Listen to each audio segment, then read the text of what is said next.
Fala, galerinha, firme e forte? Então, está faltando Relações Ecológicas 2 para a gente terminar essa parte? Beleza, então vamos fazer? Então vamos lá.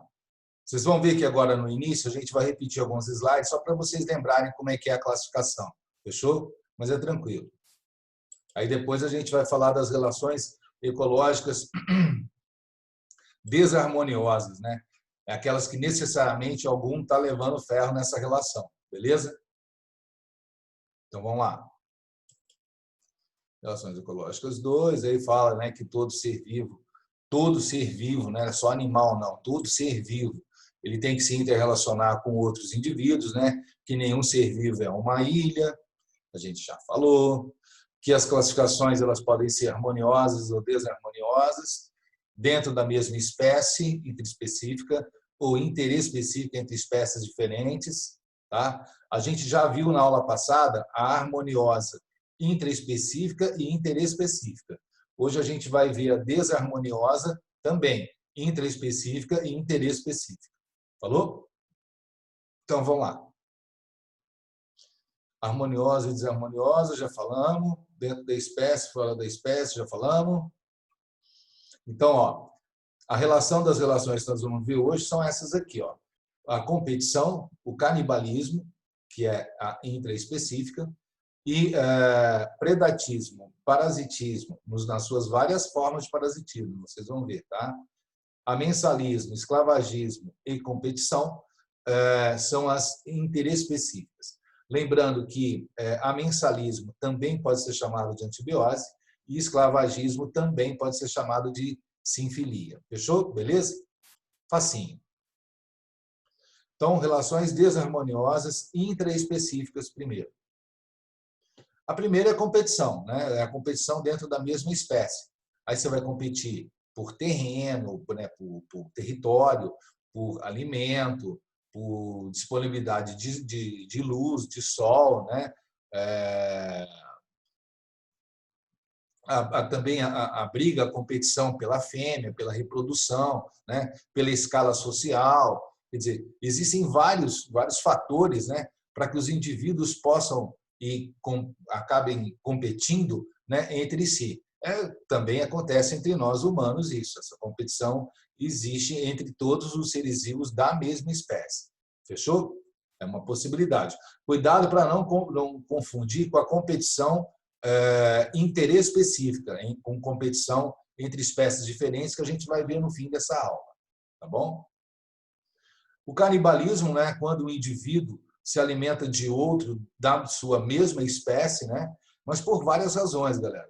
Pode acontecer, por exemplo, por fome? Pode, né? Uma restrição alimentar, por exemplo, igual aconteceu com um avião que caiu lá nos Andes, há uns 30 anos atrás, mais quase 40 anos atrás, e as pessoas que sobreviveram do acidente, elas precisaram se alimentar dos corpos que outros também, que acabaram falecendo nesse acidente, né? Mas isso acontece também, por exemplo, entre ratos estressados, né? Não precisa ser por fome, né? Por exemplo, no chimpanzé acontece o canibalismo até pela competição social, pela hierarquia social.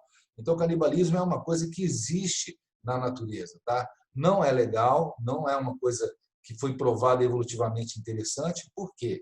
Porque quando você se alimenta de outro indivíduo da mesma espécie, existe um risco muito grande de contágio de doenças, né? E então não é uma coisa que é muito legal que aconteça, tá bom? Cultural também tem, por exemplo, algumas tribos, né?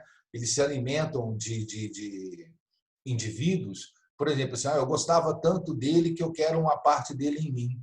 Então, eles fazem isso, eles comem o coração ou comem o cérebro daquela pessoa da família que morreu, né, para que ela continue dentro das pessoas que sobreviveram, que estão vivas dentro daquela família, né? Ratos, como falei para vocês, estresse, porcos, né? Uma coisa interessante do canibalismo é que às vezes não é alimentar, comer o indivíduo inteiro, é comer partes, né? Em ratos tem muito isso, em porcos também tem muito isso. Você vê, por exemplo, quando você coloca vários ratos vivendo no mesmo lugar, mesmo que, né, tenha comida disponível para todo mundo, o nível de estresse de ter um monte de rato no mesmo lugar é tanto que eles começam a arrancar pedacinho da orelha do outro, pedacinho do rabinho do outro, come o dedinho do outro, né? Não está comendo o indivíduo inteiro, mas é um tipo de canibalismo, tá bom? Aqui, né, só uma curiosidade, né, a maneira como eles retrataram o canibalismo aqui no Brasil. Os portugueses diziam que aqui era assim, isso é uma grande barbaridade, o cara não tinha nem noção do que ele estava desenhando, né? Nós não tivemos esse nível de canibalismo aqui, existiam tribos canibais, existe até uma lenda, né, que existe tribos de canibais até hoje, mas nada nesse nível aqui. E, ó, dá para ver, né? Esses índios que estão aqui não tem nada a ver com os índios brasileiros, né? Tá bom? A única certeza que eu tenho dessa ilustração ridícula, né, essa pintura do século XVI, XVII, não me lembro direitinho, é que provavelmente esse cara que está no fogo aqui deve ser parente daquele lá que está desesperado lá atrás. É a única coisa que eu tenho quase que certeza absoluta. Bom, agora nós vamos continuar falando das relações desarmoniosas, mas agora entre espécies diferentes, tá bom? O primeiro é o predatismo, né? O predador é aquele que mata para comer, né? Ele mata para comer, ele não é só matar. Só matar é assassinato, não é predação, né? Para ser predação tem que matar e comer, tá bom? Um predador, né, faz isso não é porque ele é ruim ou porque ele é mau, ele faz isso porque faz parte do ciclo da vida dele, né, se alimentar de outra espécie. Isso acontece, por exemplo, às vezes choca uma foto dessa, né, falando de entre animais, mas quando, por exemplo, você vê o cavalo comendo mato, né, o cavalo ele come o mato, ele vai até arrancar a raiz, ele está matando aquela planta. O cavalo é um predador do pasto. Tá bom? É diferente, por exemplo, da vaca que arranca só umas folhas, mas aí a gente vai falar depois, beleza? Então, o predatismo não é só entre animais, tá bom? Pode ser entre animais e plantas também, por exemplo, ou plantas e animais, no caso das plantas carnívoras. Então, o predatismo existe aos montes. Uma pergunta que é sempre muito recorrente nos vestibulares é o seguinte: para a leoa aqui, né? É legal essa relação? É, ótimo, é o que mantém ela viva. Para a zebra, é a pior possível, né? Aconteceu o que podia ser pior para ela, aconteceu. Que ela matar, ainda virar, ser morta, né? E ainda virar comida da outra. Agora, um aspecto interessante é o seguinte: para as zebras, isso é interessante que aconteça, né? Para que morreu é ruim, mas para as outras zebras é legal. Por quê? A leoa está controlando a população de zebras daquela savana, por exemplo. Né? Normalmente, ela vai escolher as mais velhas, os mais jovens e os doentes. Né? E, dessa maneira, ela consegue, indiretamente, ela seleciona a sobrevivência somente dos mais aptos. Né? Então, para a espécie das zebras, é interessante isso. Para a zebra que morreu, é horrível. Né? Não teria, como falei, não teria jeito de ser pior. Beleza? Olha que legal, galera. Olha que foto maravilhosa. Você não acha que essa águia está levando esse peixe para passear, né? Dançou, filhão. Ele vai ser comidinha dela e dos filhotes dela, né? Essa foto aqui eu nem gosto dela. Tem uma dó de foca, cara. Morro de dó de foca. Eu vou tirar essa foto daqui depois. Mas é predação, né? Ele é mau? Não, ele não é mau. Ele se alimenta assim, né? Tadinha da foca. Tá até com a boquinha aberta. Parasitismo. O que é parasitismo? É quando uma espécie vive de espoliar a outra. Igual esse filho de uma mãe aqui, ó, né? O famoso mosquito da dengue, que ele é um parasita seu, né? Ele parasita o seu sangue, tá bom? É um ectoparasita, um parasita externo, beleza? Ele vive dessa espoliação. Lembrando que é sempre a fêmea, né? O macho ele é frutífero, ele não se alimenta de sangue, mas a fêmea é hematófaga, né? Isso que é só um exemplo. Então, lá, o que é o parasita? É um ser que vive de espoliar o outro para o seu benefício, né? Pode ser alimento, tá? No caso aqui, alimento, mas pode ser um parasita social, pode ser um parasita do trabalho, pode ser vários tipos de parasitismo, né? Além dessas várias classificações que eu estou citando aqui, existe também, né, uma outra possibilidade de classificação sobre parasita, que é, por exemplo, aonde ele fica. Se ele fica dentro do corpo, ele é um endoparasita. Se ele fica do lado de fora do corpo, ele é um ectoparasita. Então, por exemplo, você está vendo aqui um carrapato ectoparasita. Aqui você está vendo a lombriga, que é um endoparasita, está dentro do corpo. Fechou? Beleza? O vírus, por exemplo, é um endoparasita celular. Ele só vive dentro da célula. Não é isso? Fora da célula ele morre. Aqui uma outra classificação de parasitismo bastante interessante e bastante recorrente nos vestibulares, galera, que é o holoparasita e o hemiparasita. Qual é a diferença? A diferença é o seguinte, galera. O holoparasita, isso aqui é um cipó-chumbo, tá? Ele vive de espoliar a planta, mas ele vive totalmente. O cipó-chumbo é uma planta que nem clorofila tem. Então, ele vive totalmente daquilo que ele rouba da outra planta, e se a carga do parasita é muito grande, né, e ele alastra muito rápido, pode matar a planta, inclusive. Né? Agora, aqui embaixo, você está vendo a erva de passarinho. A erva de passarinho é parente da bromélia, parente das orquídeas e tal, só que a bromélia e a orquídea não tira nada da planta. Né? A erva de passarinho tira. Ela crava, né, as suas raízes no tronco e arranca da árvore parte do seu alimento. Não sei se você está vendo, ela tem até um verdinho, ela consegue fazer um pouco da fotossíntese, mas não consegue fazer tudo a fotossíntese que ela precisa. Né? Então, uma parte ela consegue, uma parte ela tem que roubar. Então, ela não é um parasita total, ela é um parasita parcial. Beleza? O cipó-chumbo, um holoparasita, parasita total, e a erva de passarinho com parasita parcial. Fechou? Tranquilo?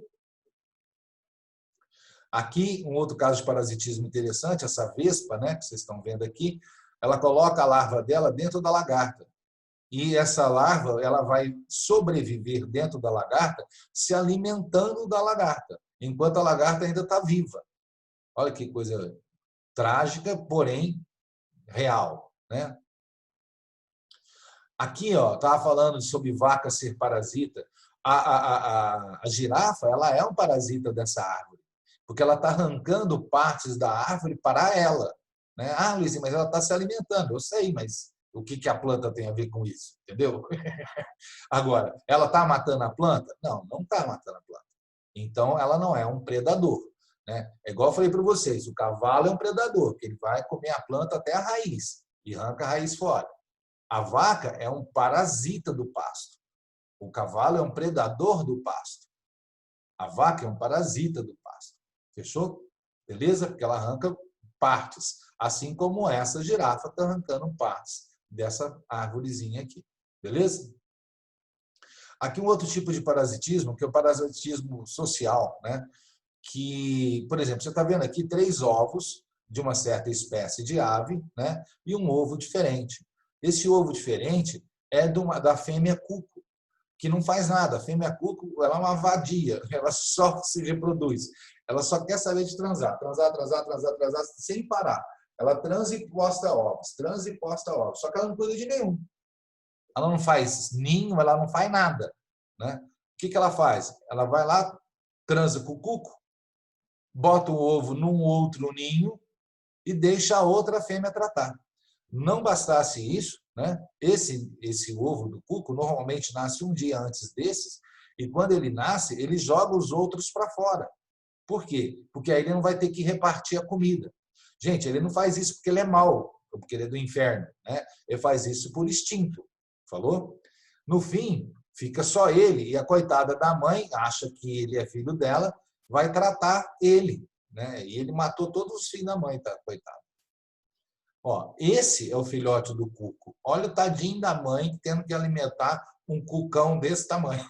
Ele nem cabe no ninho, cara. Olha só que loucura isso aqui. E ela está alimentando esse esganado aqui. Tá bom? A fêmea, a mãe desse cuco, que colocou esse ovo dele aí. E aí a outra coitadinha que está tratando dele.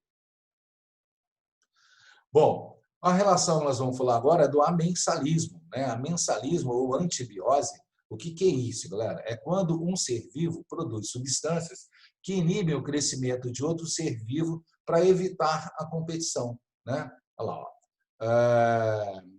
Pode... o que é isso? Pode relação ecológica entre duas espécies em que uma inibe ou impede o desenvolvimento de outra, normalmente por substâncias químicas, né? Também conhecida como antibiose, tá bom? Exemplo, a maré vermelha e a semente do pinheiro. Então, você está vendo aqui a maré vermelha, que ela está vermelha porque essa alga ela é vermelha, mas pode ser azul, pode ser de outras cores também, nem sempre é vermelho. E vai produzir substâncias que vão inibir o crescimento de outros seres vivos nessa região, onde ela está. Dessa maneira, né, ele evita a competição, por exemplo, pela luz do sol na sua fotossíntese. Quando está em equilíbrio, você nem percebe essa alga dentro do mar, né? Agora, em situações de desequilíbrio, onde há uma multiplicação muito grande dessa alga, ela produz tanto que muda até a cor do mar. Falou? Isso também acontece, igual eu falei, na semente do pinheiro. Você está vendo que os pinheiros são sempre nessas florestas de coníferas, né? As árvores são sempre distantes, né? Elas não são juntinhas, né? Não é fechada igual uma mata atlântica, igual uma floresta tropical. Elas são todas afastadinhas. Por quê? Porque cada semente que nasce, ela produz uma substância que impede que outra árvore nasça ao seu redor. Dessa maneira, né, ela consegue ter uma disponibilidade de luz legal. Fechou? Legal, né, galera? E também a competição pelo nutriente do solo e tal, tudo, né? Isso aqui não é uma floresta toda espaçadinha, organizada aqui, porque é uma floresta de primeiro mundo, né, galera? Você não achava isso, é porque alguma coisa tinha por trás desse espaçamento entre as árvores. Fechou? Aqui só mostrando para vocês o famoso antibiograma, né? O cara faz uma cultura, é um exame que a gente faz para saber qual antibiótico a gente vai usar, né? O cara faz uma cultura de bactéria, depois coloca esses discos de papelão, e nesses discos de papelão existe o princípio ativo de vários antibióticos. Então, eu tenho antibiótico 1, o 2, o 3, o 4, o 5, o 6, o 7 e o 8. Depois da cultura, coloca-se esses disquinhos. Aonde formar halo, e quanto maior for o halo, né, maior a ação daquele antibiótico naquela bactéria. Então, vocês estão vendo aqui, galera, por exemplo, que para essa bactéria da cultura, o ideal era que você usasse esse antibiótico, ou esse aqui, ou até, quem sabe, esse, né? Esses dois aqui são praticamente são de média sensibilidade, esses aqui de pouca sensibilidade, e esses daqui nenhuma sensibilidade. Esses antibióticos não poderiam ser usados no tratamento da infecção causada por essa bactéria. Fechou? Beleza? Esclavagismo. Esclavagismo é legal, galera, o sinfilia. Que aqui a formiga, né, dando um exemplo, ela usa o trabalho do pulgão. Como assim? Essa formiga ela se alimenta de um fungo que nasce dentro do formigueiro dela. Mas esse fungo dentro do formigueiro dela se alimenta de seiva, de planta. O problema é que o fungo está dentro do formigueiro e a formiga não tem o aparelho bucal, né, para conseguir tirar a seiva.